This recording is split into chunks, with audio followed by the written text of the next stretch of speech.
بسم الله الرحمن الرحيم، والصلاة والسلام على أشرف المرسلين سيدنا محمد النبي الأمي وعلى آله وصحبه وسلم آمين. احنا السؤال المهم، احنا قاعدين ليه هنا؟ يعني احنا جايين ايه موضوع الاسكالتيشن اللي قلب دماغنا دوت، واحنا جايين بربطة المعلم عايزين نسمع اسكالتيشن. تخيل ان موضوع الاسكالتيشن دوت موت ناس. يعني انت ممكن بايدك تموت حد مجرد ان انت غير محترف الاسكالتيشن. ازاي؟ تعال احكي لكم حدوته.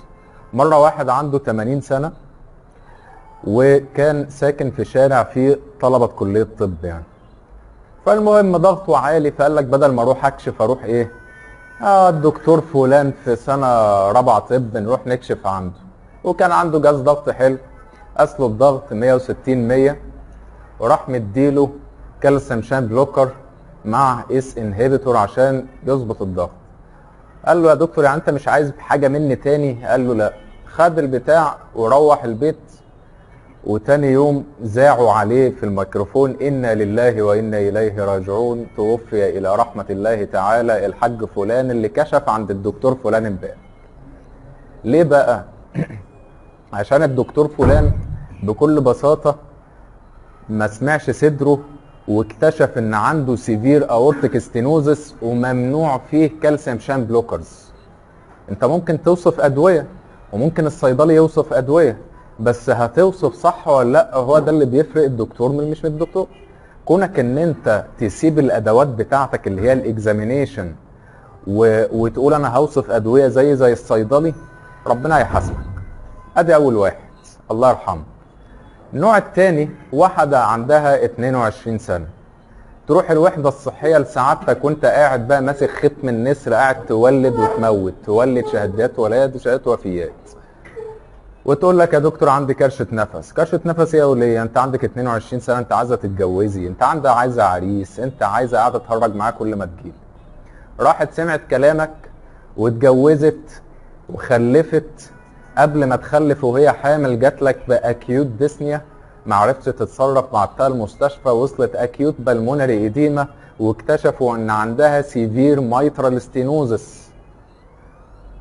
وكان الدكتور مش عارف يعمل ايه، يدخلها القسطره ويموت الجنين ولا يحافظ على الجنين ويموت الام. المهم البنت والام ماتوا علشان حضرتك ما اكتشفتش المايترال ستينوزس قبل الجواز، وما وديتهاش تعمل بالون فالفوبلاستي وعمليه بالقسطره بتتعمل بكل بساطه قبل ما تتجوز وتخش في مشاكل الحمل مع المايترال ستينوزس. واحد تاني كان عنده سخونيه وقاعد يلف بيها من دكتور للتاني، يروح لده يديله اوجمنتين، يروح للتاني يعلي عليه يقول له هديله سيفالوسبورين، يروح للتالت يعلي على اللي قبليه ويديله كينولونز.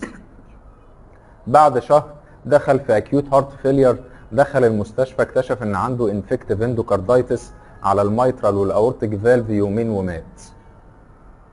الثلاثه دول مش قصص وهميه ولا من اختلاقي، الكلام ده بيحصل كل يوم. وللاسف احنا في مصر ما بنعرفش ايه سبب الوفاه، كله هبوط حاد في الدوره الدمويه، بس ايه السبب ومين المتسبب ما بندورش، والا اللي عنده يعني ضمير هو اللي بيبدا ان هو يراجع نفسه. فاحنا بندرس في طب مش عشان امتحان الكويز، احنا بندرس في طب عشان كل حاله هتقابلك بعد كده ده امتحان. انا نفسي دلوقتي بعد ما قعدت فتره كبيره في الكارديولوجي وخدت دكتوراه وماجستير، ببقى قاعد متوتر في العياده، لان كل عيان ده امتحان. صح هتحل صح هيخف، هتحل غلط ممكن يموت، ممكن تفلت منك حاجه كان نفسك تشيك عليها وتنسى تدي دواء غلط وهو الكريات بتاعه عالي، تدي دواء غلط وهو اصلا عنده سيوله دم عاليه.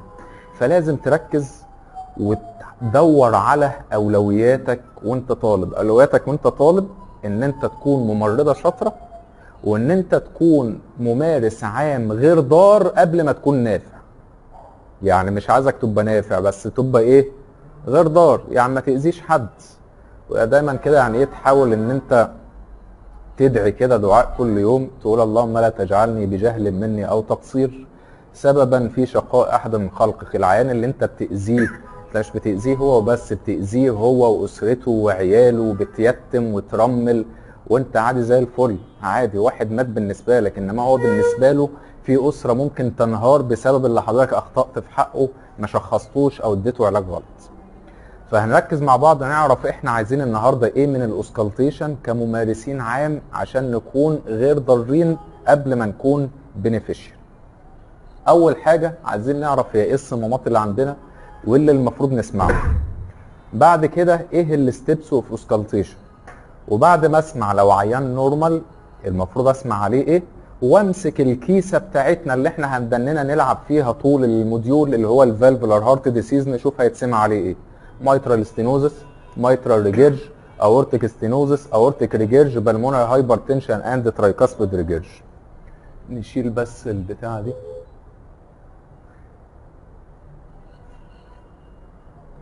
طيب تعالى كده نشوف اول حاجه بالنسبه للهارت فالفز اند هارت ساوند. الطبيعي احنا عندنا في القلب كام صمام؟ 4. الله يفتح عليكم. عندنا صمام ميترالي بين الليفت اتريا والليفت فنتريكل، عندنا صمام اورطه والاورطه ورا بياخد من الليفت فنتريكل للاورطه، وعندنا صمام ثلاثي الشرفات ترايكاسبيد بين الرايت اتريا والرايت فنتريكل، وعندنا بالمونري فالف ما بين الرايت فنتريكل والبالمونري.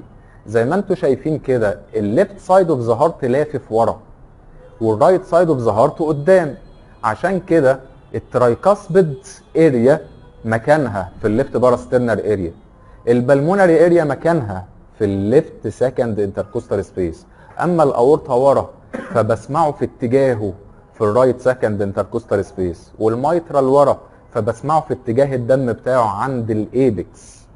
يبقى احنا ليه؟ لان الليفت سايد اوف ذا هارت ورا الرايت سايد اوف ذا هارت. اتفقنا؟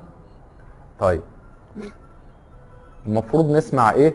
نسمع الشكل ده. ايه ده؟ ده فيرست هارت ساوند وسكند هارت ساوند، المفروض ما اسمعش اكتر من كده اهو. طب الفيرست هارت ساوند ده بيكورسبوند لايه؟ للكلوجر اوف مايترال اند ترايكاسبيد فالف، صح؟ طب والسكند هارت ساوند؟ الكلوجر بتاع الاورطه والبلمونري. يبقى انا وانا على الايبكس مسموح لي ان انا اعلق على الكلوجر اوف مايترال، وانا على الترايكاسبيد اعلق على الكلوجر اوف ترايكاسبيد، وانا على البلمونري الكلوجر اوف بالمونري، وانا على الاورطه الكلوجر بتاع الاورطه. اتفقنا؟ يبقى دي اول حاجه هنعلق عليها. هو واحد هيقول لي طب وانت بتعرف ازاي اس 1 من اس 2؟ قال لك لو انت المفروض بودانك تلقط ان السيستول اقصر من الدايستول، يبقى الاول تاني بوز، اول تاني بوز، ده الطبيعي. هتقول لي طب ما ممكن يبقى واحد عنده تاكيكارديا، خلاص حط ايدك على الكاروتيد، اللي تسمعه مع طلعه الكاروتيد ده الفيرست هارت ساوند، اللي بعد الكاروتيد يبقى ده السكند ايه؟ هارت ساوند. اتفقنا؟ حلو قوي. تعال نشوف ايه الستبس اوف اوسكالتيشن. انا قلت لك دلوقتي في الامتحان اوسكالتيت ذا هارت، هتعمل ايه؟ اول حاجه عندنا 4 ارياز اللي هم: 1 مايترال، المايترال ده موجود عند الايبكس، وبعد كده ترايكاسبيد موجود عند ليفت باراسترنال اريا، وبعد كده بالمونري، وبعد كده فيرست اورتا. ما السكند اورتك فين؟ السكند اورتك موجود في الليفت سيد سبيس تحت البالمونري. ليه بقى؟ هقول لكم ليه واحنا بنقول الاورتك ريجيرج. يبقى المايترال عند الايبكس، الترايكاسبيد عند ليفت باراسترنال، بالمونري في الليفت سكند، والاورطه في الرايت سايد. هنتعامل ازاي؟ هنتعامل بالشكل الزد ده، نبدا بالشكل ده، يعني هبدا مايترال، بعد كده ترايكاسبيد، بعد كده بالمونري، بعد كده اورطه. هتقول لي طب هخش على المايترال ازاي؟ قال احنا عندنا في السماعه في دايفرام وفي كون، صح؟ انت اول حاجه لازم تعرف السماعه مفتوحه على الكون ولا الدايفرام. تسلم. مفروض ان انت لما تقفلها كده الخرم فتح عند الكون، مفروض لما تحط السماعه في ودنك وتطبل على الدايفرام تلاقي الصوت ضعيف جدا. لما تتفتح على الدايفرام تيجي تحط تبص تلاقي الدايفرام ايه؟ شغال. ودي نقطه مهمه، مهمه، عشان ما تبقاش داخل في الامتحان حافظ الحلم اللي قبلك وحط السماعه مقفوله وتطلع اعلى شغل، الواحد يطلع يسمع وراك ما يسمعش حاجه، بص تلاقي السماعه مقفوله. خلاص انت كده لبيت نفسك. يبقى لازم تتاكد اول حاجه. تاني حاجه، في عندنا ساوندز اسمها لو بيتشد ساوند، بتتسمع بالايه؟ بالكون، وبتحط بالكون على الايبكس بس، وتبقى السماعه لايتس، مش دايس كده اجينست لايتس. طب دول علينا واحنا طلبه؟ ما علينا حاجه واحده بس، هي الميترال ستينوزس ميرمر. يبقى الوحيد اللي مسموح لي وانا طالب اسمعه بالكون مين؟ ميترال ستينوزس ميرمر. ما دون ذلك كله هيتسمع بالدايفرام. يبقى انا دخلتي على الايبكس بالكون، بعد كده دايفرام، بعد كده اروح بالدايفرام على الترايكاسبيد، بالدايفرام على البلمونري، بالدايفرام على الاورطه. في بقى نقطه مهمه جدا، اقول لك اوسكالتيت ذا ايبكس. تروح انت رايح كده لابس السماعه، حط السماعه. طب وانت عرفت الايبكس فين؟ مش انتوا لسه واخدين الراوند فان لوكالايز الايبكس؟ يبقى اول ما تحط السماعه لوكالايز ذا ايبكس ويز انسبكشن اند بالبيشن. ما يمكن الايبكس في الخامس، ما يمكن في السادس، ما يمكن في السابع. انما لما بتلبس السماعه كده تروح حاططها كده، يبقى انت كده ايه؟ يا بتنجم يا بتهنجم، وغالبا هتكون بتهنجم. الله يفتح عليك. سلام ورحمه الله. اتفضل يا باشا. فاحنا دلوقتي هنخش بالكون بعد ما نلوكالايز الايبكس، انما الترايكاسبيد والبلمونر والاورتا زي الفل مكانهم، مش هيحصل فيهم حاجه. هنلوكالايز الايبكس، بعد كده نخش بالكون بالدايفرام، وننقل الدايفرام على الترايكاسبيد، على البلمونري، على الاورتا. المفروض اسمع ايه؟ المفروض اسمع هارت ساوندز اس 1 واس 2، وفي اديشنال هارت ساوند اسمها اس 3 واس 4، وفي عندنا حاجه اسمها هارت ميرمرز. النهارده هنركز على اس 1 اس 2 والميرمرز، واس 3 واس 4 دول هقولهم لكم بسرعه في الاخر، بس هم مش مهمين. يعني انا في حياتي مثلا سمعت 3 اس 3، فانت كطالب عشان تقعد تركز في اس 3 واس 4 ما لهاش اي لازمه. حلو قوي. ايه النورمال كومنت؟ يعني انت بعد ما دخلت وقعدت تعمل الحوارات دي، هل في تكنيك المفروض ان انت تعمله علشان تقول كومنت كويس؟ انا دلوقتي داخل اوسكالتيت ذا ايبكس، هعمل ايه؟ لوكالايز ذا ايبكس. هنزل تانجنشال ابص، شفتها؟ حلو. ما شفتهاش؟ حط ايدك. حسيتها؟ حلو. ما حسيتهاش؟ نيمه على الشمال.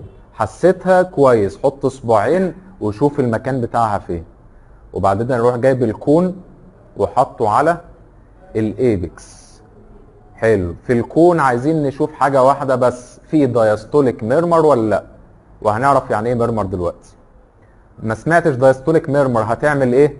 تقلب الدايفرام. قلبت الدايفرام هتعلق على حاجتين، الاس 1 الفيرست هارت ساوند، واي ميرمر تقابله تاني.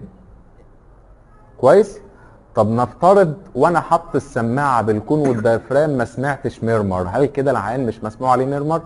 قال لك لا، ده انت عايز تتاكد انه مش عنده ميرمر. اول 5 جنيه هتطلع اهو. ركز معايا، ركز معايا. لازم تعمل حاجه عشان تتاكد ان مفيش ميرمر. ايه الحاجه دي؟ المفروض تقرب الايبكس من الصدر في الليفت لاترال بوزيشن. قول له كده ميل على جنبك الشمال. مفيش ميرمر، خلاص كده مفيش ميرمر. طب مال على جنبه الشمال وبدا يظهر ميرمر، يبقى عنده ميرمر. كويس؟ يبقى قبل ما اشيل السماعه من على صدره واقول ان مفيش ميرمر على الايبكس، اقول له روح فين؟ ليفت لاترال بوزيشن. خلصت؟ عملت كومنت على اس 1 ومفيش ميرمر، اروح على الترايكاسبيد. سمعت اس 1 وما سمعتش ميرمر. طب ما سمعتش ميرمر اعمل ايه؟ قال لك الميرمر بتاع الرايت سايد بيزيد لو خدت نفس عميق. ليه؟ لان النفس العميق هيخلق نيجاتيف بريشر فين؟ في الصدر، فيجيب الفينس ريتيرن، فيعدي على الرايت سايد اوف ذا هارت دم كتير، فيبروفوكيت الميرمر، يخلي الميرمر يزيد. لو الميرمر مش مسموح هتلاقيه خد نفسه ومفيش ميرمر، يبقى هتعلق على اس 1 بتاعت الترايكاسبيد وتقول ان مفيش ميرمر. تطلع على مين؟ على البلمونري. تعلق على ايه؟ على السكند هارت ساوند وفي ميرمر ولا لا. طب ما سمعتش ميرمر، تعمل بروفوكيشن ازاي؟ ياخد نفس عميق عشان تزود الدم فين؟ في الرايت سايد اوف ذا هارت. لو في ميرمر خير وبركه، مفيش ميرمر هتقول مفيش ميرمر. بعد كده تروح على الاورطه، هتعلق على سكند هارت ساوند وفي ميرمر ولا مفيش. طب مفيش ميرمر، هتعمل له بروفوكيشن ازاي؟ تقول له وطي قدام وفضي نفسك ووقفه. يبقى احنا المعلومه اللي خدناها النهارده هاو تو بروفوكيت اني ميرمر. الايبكس ازاي؟ ليفت لاترال بوزيشن. الاورطه ازاي؟ يوطي قدام ويفضي النفس في الفول اكسبيريشن. الرايت سايد ازاي؟ ياخد نفس كبير. سهله. يبقى ده النورمال كومنت بتاعنا. هنقول والله على الميترال اريا في نورمال اس 1 مفيش اديشنال ساوند ولا ميرمر. على الترايكاسبيد نورمال اس 1 مفيش اديشنال ساوند ولا ميرمر. على البلمونري نورمال بي 2 سيبك من السبليتنج دلوقتي ومفيش ساوند ولا ميرمر. على الفيرست اورتيك اريا نورمال اي 2 اند نو اديشنال ساوند اند ميرمر. بي 2 يعني ايه؟ بلمونري كومبوننت اوف سكند هارت ساوند. اي 2 اورتيك كومبوننت اوف سكند هارت ساوند. اس 1 اللي هو الفيرست هارت ساوند. حلو؟ سهله؟ كويس قوي. تعالى بقى نبدا في التقيل، نبدا في الشغل. مايترال ستينوزس. مايترال ستينوزس قال لك دلوقتي المايترال ستينوزس ده هو ضيق في الصمام الميترالي، يعني الدم هيتحشر في الميترال فالف اثناء الدايستول وهو بيعدي من الليفت اتريا للليفت فنتركل، فلما يعمل لي صوت هيبقى دايستوليك ولا سيستوليك؟ دايستوليك. يبقى الميرمر اوف مايترال ستينوزس دايستوليك. شفت خرطوم الميه؟ لو انت دوست عليه يحصل ايه؟ او الصوت ده هو الميرمر. يبقى الميرمر ده بيحصل ليه؟ عشان سريان الدم. 5 جنيه هنا، 5 جنيه. شاي؟ قهوه؟ عشان سريان الدم بدل ما هو ماشي بشكل طبقي هيبقى ماشي بشكل غير طبقي عشان حصل ايه؟ ضيق في الصمام الميترالي. يبقى الصمام الميترالي هنشوف عليه دايستوليك ميرمر. حلو. يبقى اول حاجه في الميرمر عشان اعلق عليه اعرف وقته ايه؟ ده سيستوليك ولا دايستوليك؟ اعرف ازاي؟ بالكاروتيد. يلا نطبق مع بعض. ها بص،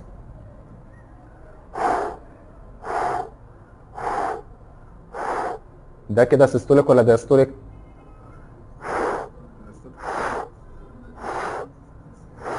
الصوت مع طلعه الكاروتيد يبقى ايه؟ سيستوليك. طب ده يبقى ده ايه؟ دايستوليك. يبقى مع الكاروتيد يبقى سيستوليك، اجينست الكاروتيد يبقى دايستوليك. يعني ده سيستوليك، ده دايستوليك. سهله؟ 100 100. حلو قوي. المايترال ستينوزس بيبقى دايستوليك ميرمر، والوصف بتاعه اللي هو اسمه الكاركتر بيبقى دلدقه كده عامله زي الرامبلنج زي الطبله كده، رامبلنج على الطبله، فبتسمعه كالاتي.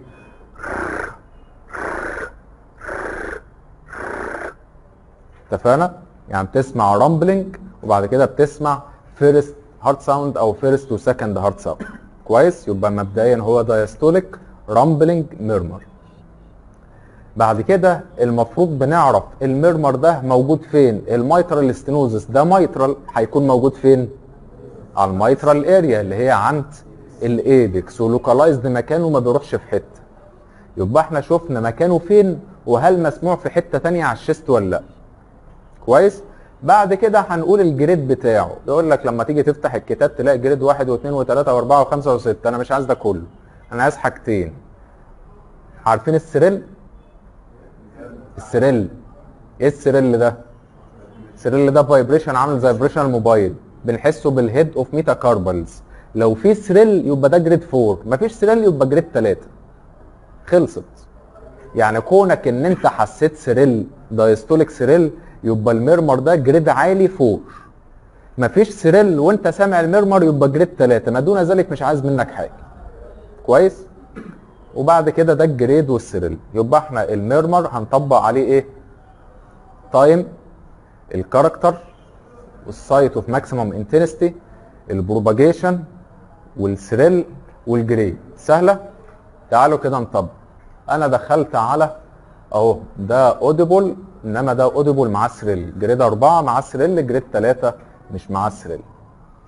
في حاجه اسمها فانكشنال ميرمر. فانكشنال ميرمر ده سيبك منه دلوقتي، بس اللي هو معاه ميرمر خفيف لوكالايزد سوفت وملوش اي لازمه، سيبك منه دلوقتي.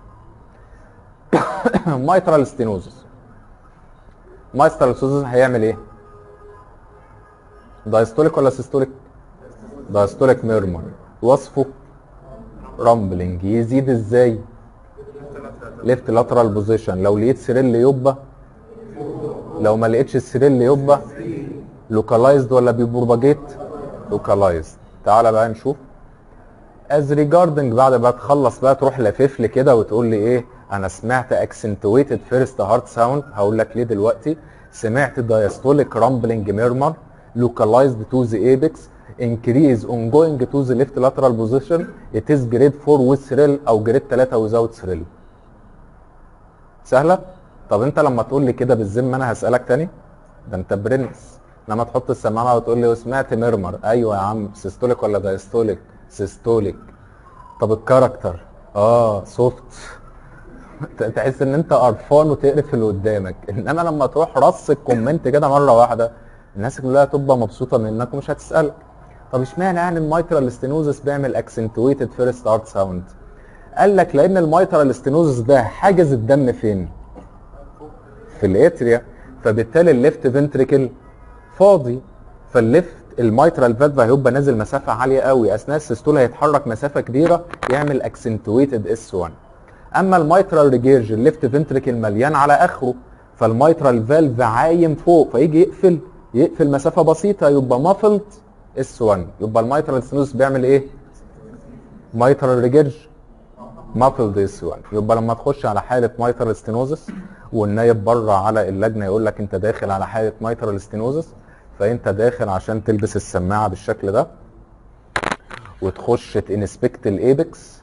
لقيتها حط ايدك، ما لقيتهاش حط ايدك وينام على جنبه. حسيتها لوكالايزد حط الكون. سمعت ميرمر؟ لا. روح ليفت لاترال بوزيشن. سمعته. رحت للاجزله ما اتحركش، شلته وحطيت ما لقيتش السريل، تروح باصص للدكتور وقايل له انا سمعت ايه؟ accentuated first heart sound. سمعت diastolic rumbling murmur localized to the apex increase only going to the left lateral position. جريد سيبك من اورجانيك فانكشن دلوقتي. تيز جريد 3 without thrill او جريد 4 with thrill. mitral regurg. mitral regurg الاس 1 اخباره ايه؟ حلو. هتروح داخل على عيان انسبكت الايبكس، لوكالايز الايبكس، تحط الكون. سامع ميرمر سيستوليك بس ما تعلقش عليه دلوقتي. بعدين احط الديافرام. سمعت ميرمر، قول له روح على جنبك الشمال. الميرمر بيزيد. اتحرك بالسماعه للاجزله، ده مسموع في الاجزله يعني رايح على الاجزله.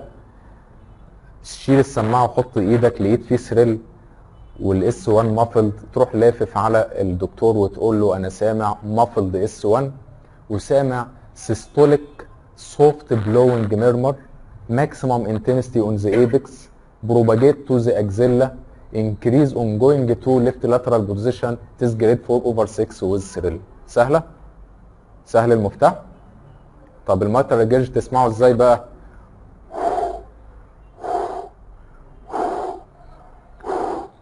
طب ما تيجوا حد يجيب لي الساوند كلاود كده اللي انا بعته لكم على الجروب.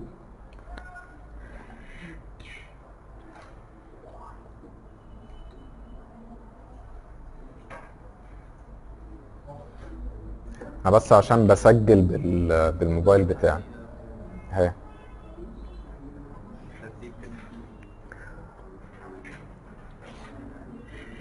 طيب بصوا احنا هنفتح دلوقتي، هفتح لكم مثال على الصوت عالي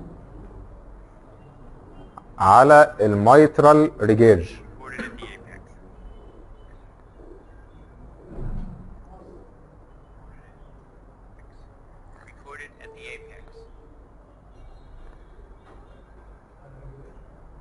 اسمع اللي هي بتاعت المايترال ريجيرج واحد، هتسمع كده بالظبط.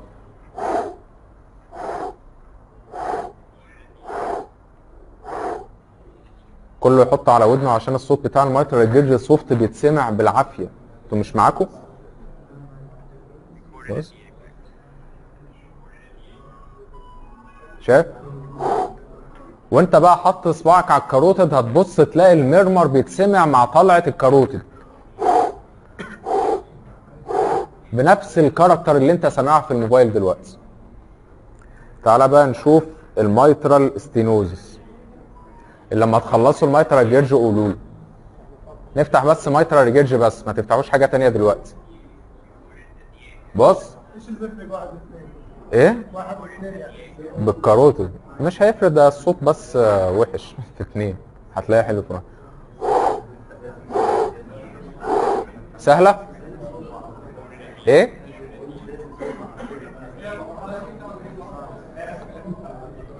بس انا مش هقف لك جوه العيانه اقول لك طيب بص بقى المايترال ستينوزس. This sound has a very interesting built-in length. In fact, it goes very much like a guitar. And what is peculiar about this sound is that as a this sound has a very interesting built-in length. In fact, اسمع مايترال ستينوزس 2. مايترال ستينوزس 2. مايترال ستينوزس 2 هتسمعها بالظبط كده. اللي هيفرق بقى سيستوليك ولا دايستوليك وانت حاسس الكاروتيد. انا عايزك تسمع الكاركتر. مايترال ستينوزس 2.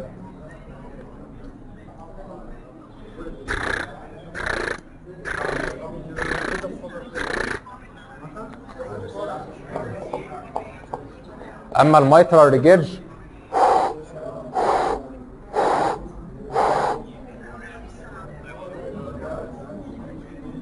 this sound has a very interesting built-in length.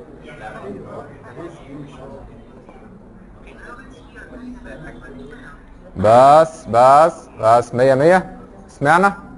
وبسمعوها في البيت بقى على مهلكوا كده عشان نكمل. يبقى احنا دلوقتي سمعنا مايترال ريجيرج وسمعنا مايترال ستينوزس وعرفنا نعمل كومنت عليهم ايه ازاي. شوف الكومنت بتاع المايترال ريجيرج. muffled S1 systolic soft blowing murmur maximum intensity on the apex propagating to axilla increase ongoing to left lateral position. It is organic grade 3/6 without thrill او grade 4/6 with thrill. طب ليه الثريل بنحسه بالهيد اوف ميتاكاربلز؟ ايه؟ ليه مور سنسيتيف للفايبريشن؟ عشان ايه؟ ليه بقى؟ عشان الفايبريشن ده ديب سنسيشن، والديب سنسيشن زي ما خدناه في الفسيولوجي بتحس بالبون، انما السوبرفيشال سنسيشن بتتحس بالسكن. صح ولا انا بهزي؟ اكيد صح. انت تهزي برضه يا باشا يا سيدي المعلمين. طيب اورتيك ستينوزس. عايز بقى حد كده برنس. انا هقول لك ان الاورتيك ستينوزس ده بيتسمع هارش. يعني انت دخلت على عيان رحت قلت لك اسكالتيت الاورتيك اريا، رحت حاطط السماعه على الفيرست اورتيك اريا، سمعت الاتي سيستوليك ولا دايستوليك؟ هارش ولا سوفت؟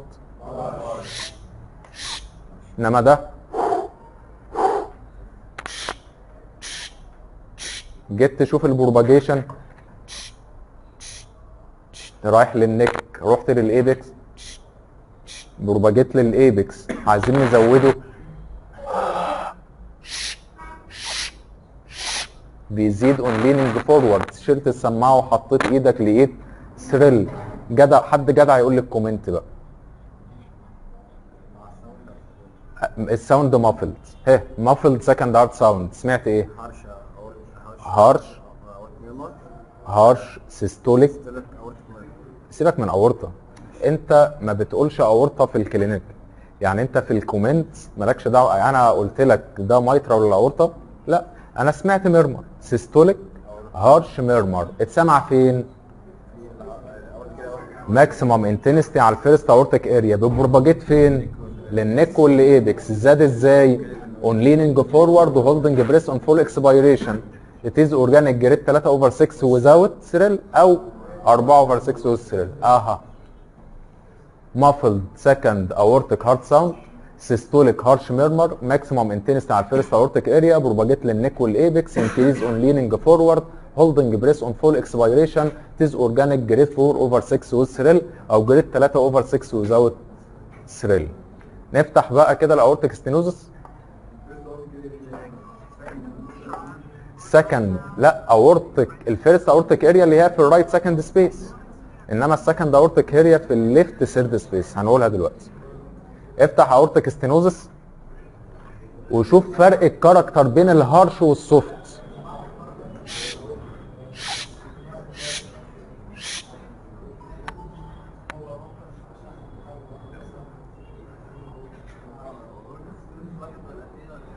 ايه اي حاجه اللي يقع في ايدك افتحه. سامع الهرش؟ سامع الهارشنس بتاع المنو؟ سامع؟ ده بذمتك زي الميترال؟ الميترال ايه؟ سوفت بلوينج، انما الاورتيك هارش ميرمر.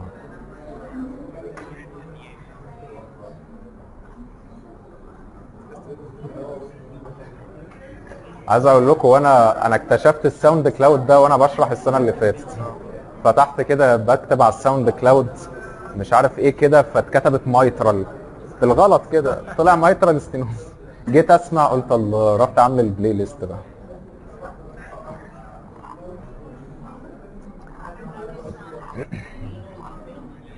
سهله يا جماعه؟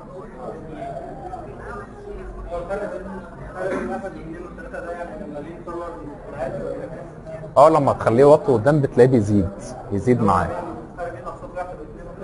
لا الواحد واثنين ثلاثة ده يعني اكزامبلز. طيب بس عايزين بقى الاورتيك ريجيرج. احنا كده خدنا الاورتيك ايه؟ ستينوزس. طب حد يقول لي ليه الاورتيك ستينوزس هيستوليك ميرمر؟ عشان الدم بينتقل من الليفت فنتريكل الى الاورطه اثناء السيستول، يبقى الاورتيك ريجيرج دايستوليك. حلو قوي، يبقى الاورتيك ريجيرج ايه؟ دايستوليك.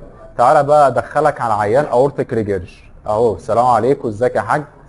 وهنبقى نقول لكم ازاي تخش وتاخد درجات في الاوسكي بالفاضي. يعني الاوسكي نظام اوسكي كده، بتخش اول ما تسلم العيان خدت درجه، غسلت ايدك بكحول خدت درجه، استأذنت وتكشف عليه خدت درجة. يعني مثلا تلاقي الكوريكت دايجنوزس 1 من 10 والهري ده كله كويس، وبعد ما تخلص تسلم عليه وتبوسه من هنا ومن هنا وتتوكل على الله. تمام. مرة واحد دخل قلت له، كنت انا مفطمه على الحتة دي، فبعد لما خلص راح مسلم على عيني وسايبني وماشي. طب استنى بقى قول لي انت، استنى انت قول لي سمعت ايه؟ طيب قال لي يا باشا انا هنجح بالحبه دول كده. دخلت، استاذنك يا حاج هسمع صدرك، اتفضل يا ابني. رحت داخل على الفيرست اورتيك اريا ما سمعتش حاجه. دخلت على السكند اورتيك اريا في الليفت سيرد سبيس، في الليفت سيرد سبيس لقيت الصوت ده.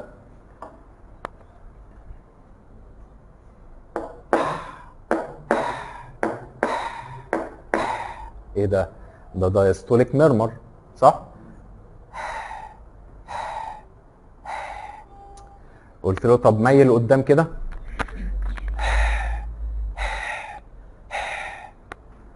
انزل على الايبكس موجود، اطلع على النك مش موجود، اشيل ايدي واحط ما لقيتش السريل. اقول ايه بقى؟ muffled second heart sound او aortic component of second heart sound. وسمعت early diastolic soft murmur maximum intensity on second aortic area propagate to the apex increase on leaning forward holding breath on full expiration it is organic grade 3/6 without thrill. دايما الاورتيك ريجيرج ما بيبقاش معاه ثريل لانه بيبقى سوفت قوي، مش بيبقى هاي جريد لدرجه ان هو يعمل ايه؟ ثريل. طب ليه ايرلي دايستوليك؟ لانه بيحصل مع قفله الايه؟ الاورتيك فالف، اول ما بيقفل بيفوت، فبيبقى ايرلي دايستوليك. طب لو انت قلت دايستوليك بس هيجرى حاجه؟ والله ما يجرى حاجه، بس انت بقول ان هو ايه؟ دايستوليك. حلو. يبقى احنا دلوقتي في الاورتيك ريجيرج بيحصل على طول بعد قفله السكند هارت ساوند، وبنقول في مافلد سكند هارت ساوند، في دايستوليك، soft blowing murmur, maximum intensity على السكند aortic area, propagate to the apex, increase on leaning forward, holding breath on full expiration, it is organic grade 3/6 without thrill. طب يعني اشمعنى بقى الاورتيك ريجيرج بيتسمع في السكند اورتيك اريا والاورتيك ستينوزس بتسمع في الفيرست اورتيك اريا؟ لا، اقرب دايركشن اوف بلاد. احنا اتفقنا الليفت سايد اوف ذا هارت ورا، فبنسمعه في اتجاه الدم. الاورتيك ستينوزس ماشي كده، فاسمعه فين؟ في الفيرست اورتيك اريا. انما الاورتيك ريجيرج ماشي كده، فهسمعه في الثيرد سبيس اللي هي السكند اورتيك اريا. المايترال ريجيرج ماشي ازاي؟ ماشي كده، لان الليفت اتريم لورا، فبسمعه في الايبكس ويروح على الاكزيلا، لان الليفت اتريم ورا الليفت فنتريكل. فالمايترال ريجيرج مش بيطلع لفوق، ده هو بيرجع لورا، فانا بسمعه عند الايبكس بس بروباجيت للاكزيلا. ليه؟ لان الدايركشن اوف بلاد فين؟ في اتجاه الاكزيلا ورا بوستيريور. انما المايترال ستينوزس لوكالايزد لان جاي من ورا لقدام، فمش هيروح على الاكزيلا. ده تفسيرات، فهمتها خير وبركه، ما فهمتهاش ايه؟ حلو. طيب تعالى نشوف البلمونري هايبرتنشن وترايكاسبيد ريجيرج. المفروض ان احنا لو ضربنا الليفت سايد اوف ذا هارت هيحصل في الاول حاجه اسمها كومبنساتوري ميكانيزم، ولما تفيل هيحصل ليفت سايد هارت فيلير. لما تبقى الرئه كونجستد 5 جنيه هنا يا ولد. نمت ليه؟ مش نمتي؟ صاحيه؟ طيب لما تبقى الرئه كونجستد، تبقى كونجستد، العين هيبقى يجي عنده ايه؟ كرشه نفس، ديسنيا، صح؟ طيب الجسم يسيب الرئه كونجستد يعمل ايه؟ يعمل كونستريكشن للبلمونري فيزلز علشان يقلل الدم اللي رايح للرئه، بس ده خطأ بيرفع ضغط الشريان الرئه ويعمل بلمونري هايبرتنشن، يروح منفذ على الرايت اوف سايد اوف ذا هارت. طب والبلمونري هايبرتنشن ده بيعمل بريشر ولا فوليوم اوفرلود؟ بريشر اوفرلود. فلما يحصل بريشر اوفرلود وانت تقعد تعتل علشان تجيب الدم من الرايت فنتريكل على البلمونري، يحصل هايبرتروفي ولا دايلاتيشن؟ هايبرتروفي، لغايه لما يفيل ويحصل دايلاتيشن. بقى فيلد وحصل دايلاتيشن، يوسع الترايكاسبيد انيولاس ويعمل ترايكاسبيد ريجيرج. شفت اللفه؟ يعني الاول بالمونري هايبرتنشن، رايت فنتريكولار هايبرتروفي، ولما يفيل يحصل دايلاتيشن ويحصل ايه؟ ترايكاسبيد ريجيرج. وهنا ساعتها هتبقى فانكشنال ترايكاسبيد ريجيرج. وهنا بقى يعني ايه فانكشنال ميرمر؟ يعني ميرمر ديو تو انيولار دايلاتيشن، انما الفالف ليفلت هيلثي. انما لما يبقى حاجه صابت الفالف ليفلت زي روماتيك اكتيفيتي يبقى اسمها اورجانيك فالفولار ميرمر. اورجانيك فالفولار ميرمر. طب نفترض ان احنا عندنا واحد عنده بالمونري هايبرتنشن، هو السكند هارت ساوند اللي هو البلمونري كومبوننت ده بسبب قفله ايه؟ قفله البلمونري فالف، صح؟ طب لو البريشر اللي بيقفل البلمونري فالف عالي هسمع السكند هارت ساوند ايه؟ اكسنتويتد. طب لو الاورتيك بريشر اللي بيقفل عالي هسمع السكند اورتيك كومبوننت ايه؟ عالي. يبقى عرفنا اهو ان السيستميك هايبرتنشن تعمل اكسنتويتد اورتيك كومبوننت وبسكند هارت ساوند. بالمونري هايبرتنشن هتعمل اكسنتويتد بالمونري كومبوننت وبسكند هارت ساوند. يبقى اول حاجه اشوفها ايه؟ اكسنتويتد هارت ساوند.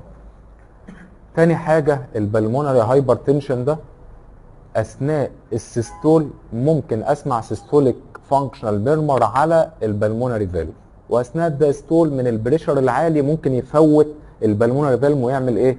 بلمونري ريجيرج. فاحنا مقبول ان احنا نسمع ميد سيستوليك فينت ميرمر كده في البلمونري اريا ونسمع ايرلي دايستوليك ميرمر.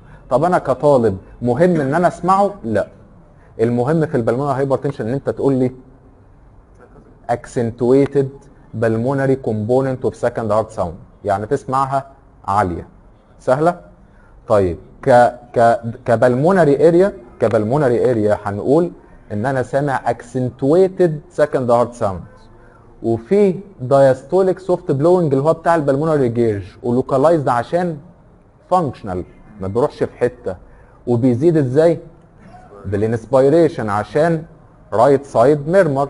وفانكشنال جريد 3 ومش معاه ثريل، مفيش فانكشنال ميرمر معاه ثريل. كويس؟ طب نفترض ان انت ما سمعتش الميرمر ولا حاجه، قول لي بس ان انا على البلمونري اريتيا سمعت ايه؟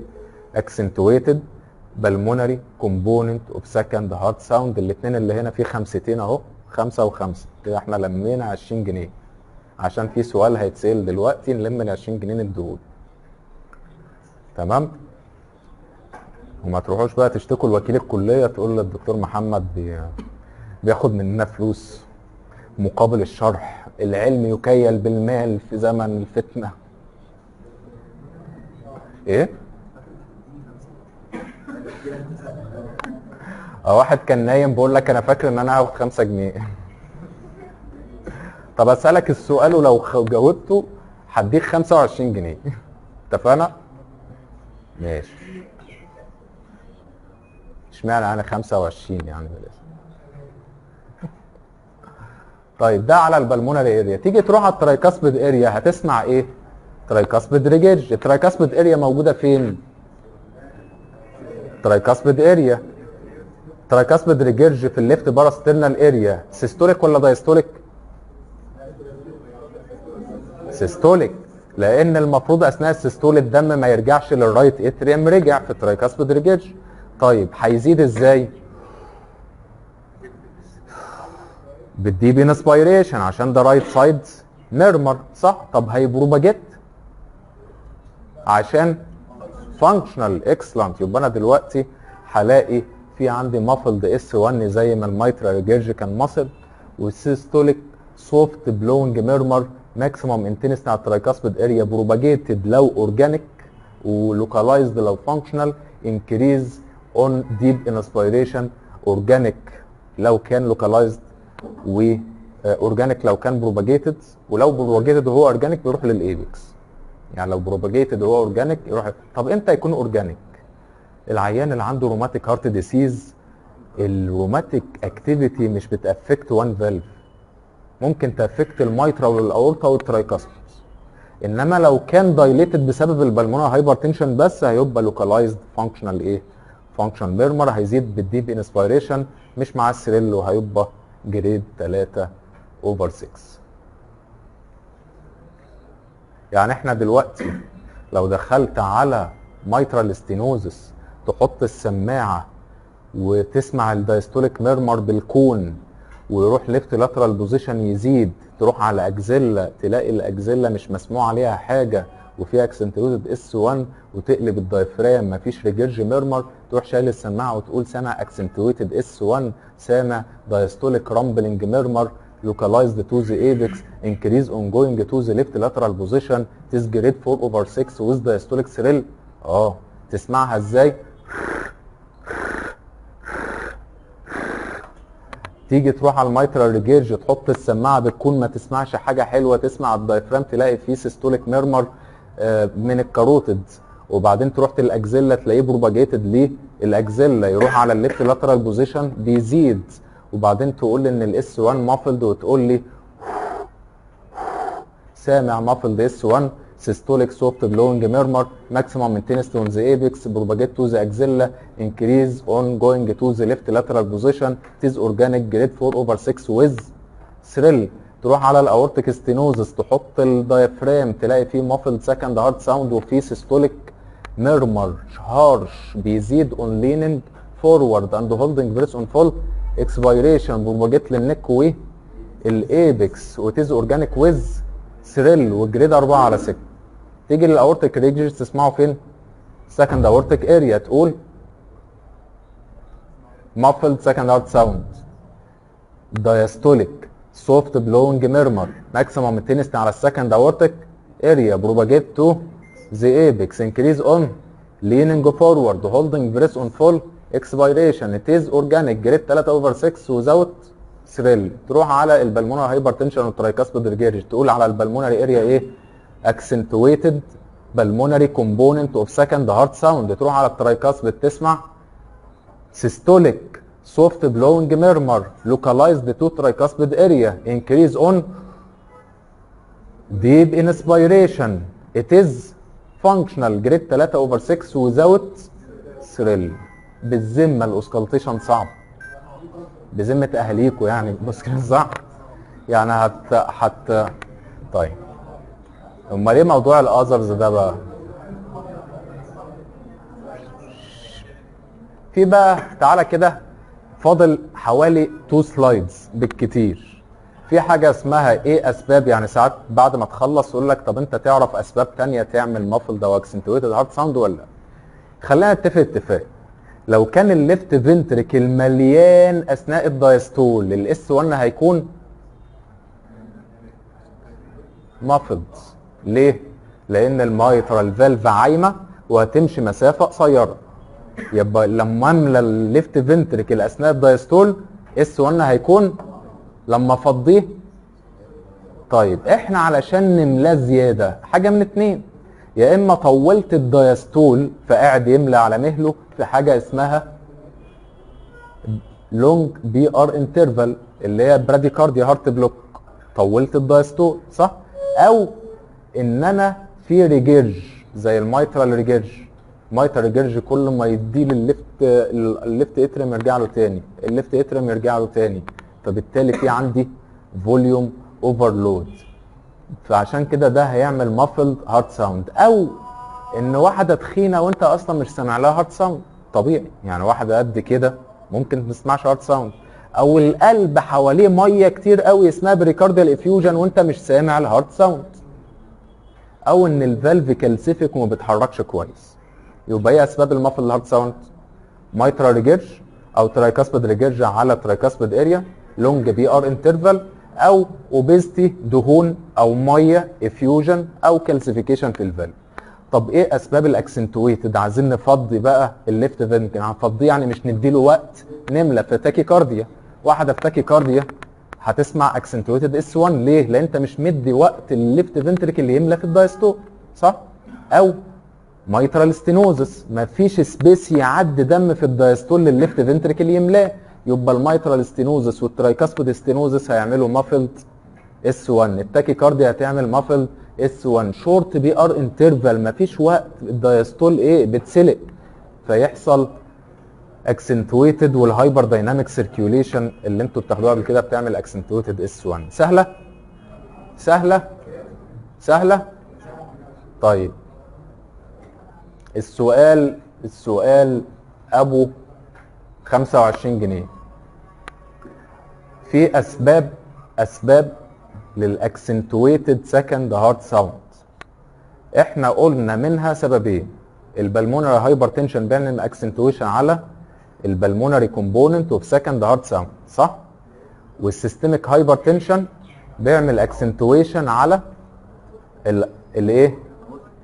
الاورتيك كومبوننت اوف سكند هارت ساوند. سهله؟ طيب السؤال الاورتيك ريجيرج من خلال فهمك لهذا الكلام، امتى الاورتيك ريجيرج يكون معاه اكسنتويتد اورتيك كومبوننت اوف سكند هارت ساوند، وامتى يكون معاه مافلد هارت ساوند؟ 25 جنيه يعني دولار وبريزه. تاني، امتى الاورتيك ريجيرج؟ امتى الاورتيك ريجيرج؟ بالفزلكه على فكره العلم كله بيتعمل كده، الفرنجه بيقعدوا مع بعض يهبدوا، كل واحد يهبد وياخد الحاجه يسميها باسمه، فانت ماشي بقى تلاقي ايه لاندوفلي ساين، جندوفلي ساين، مش عارف ايه ساين، ولا بنشوف ولا بنعمل اي حاجه، فاهم؟ انت بقى امتى الاورتيك ريجيرج بيبقى اكسنتويتد وامتى يبقى مافلد؟ والاجابه في السلايد دي. الايه؟ اسمه ايه بقى؟ اكسنتويتد مع الاسيروسكليروزس؟ لا كده هتدفع 5 جنيه. بس هو الهاي اوت بوت ستيت بتاعت سندوتش. بس مش هي دي المقصود بيها قوي. فلوسي حلال. قول يا بيه. هو مش هتناقش. تي بي ال هو. ايوه كالسيفيكيشن في الاورتيك فالف مافل ده عشان الفالف هيتحرك بط. طب امتى يبقى اكسنتويتد؟ كده 5 جنيه لسه 20. خليها 20. لو الفالف هيلسي واللي عامل الريجيرج دايليتد اورتيك روت او اورتيك انيوريزم، ساعتها هيبقى اكسنتويتد. كده الراجل الطيب ده ليه 5 جنيه. شكرا والله.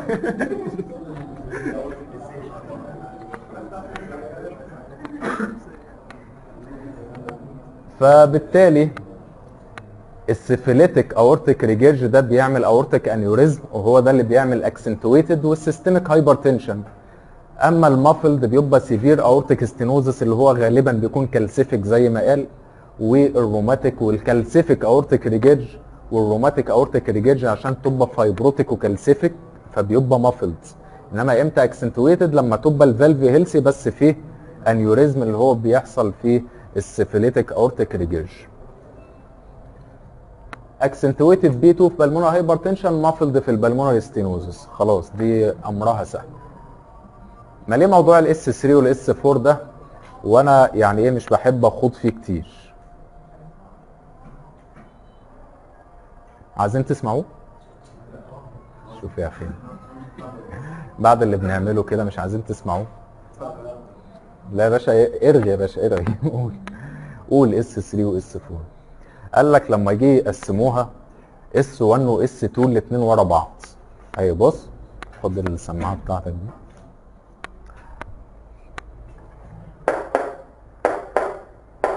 كده ايه؟ اس 1 واس 2 بس البتاعه هتتكسر. قال لك اس 3 بيجي بعد اس 2، مش مهم الاسباب دلوقتي. اس 3 بيجي بعد اس 2، فتسمعه ازاي؟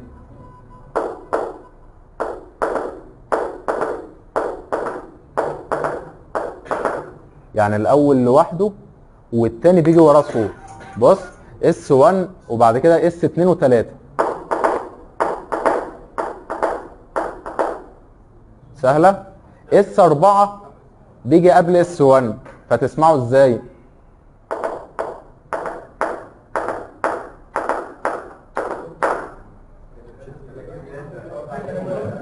تاني اهو بص.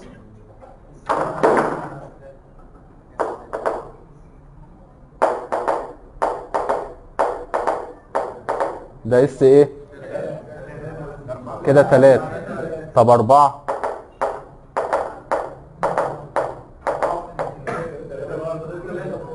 ايه؟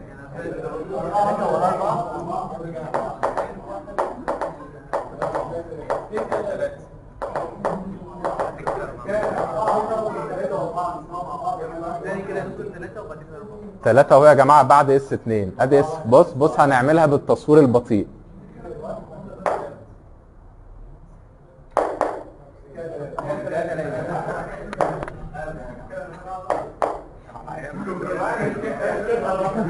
طب بص 4.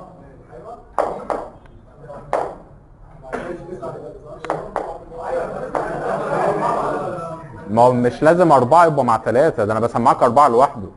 يعني 4 لوحده و3 لوحده. تمام؟ مع بعض هتبقى ميغا. طب انا عايز اسال سؤال. انت يلا.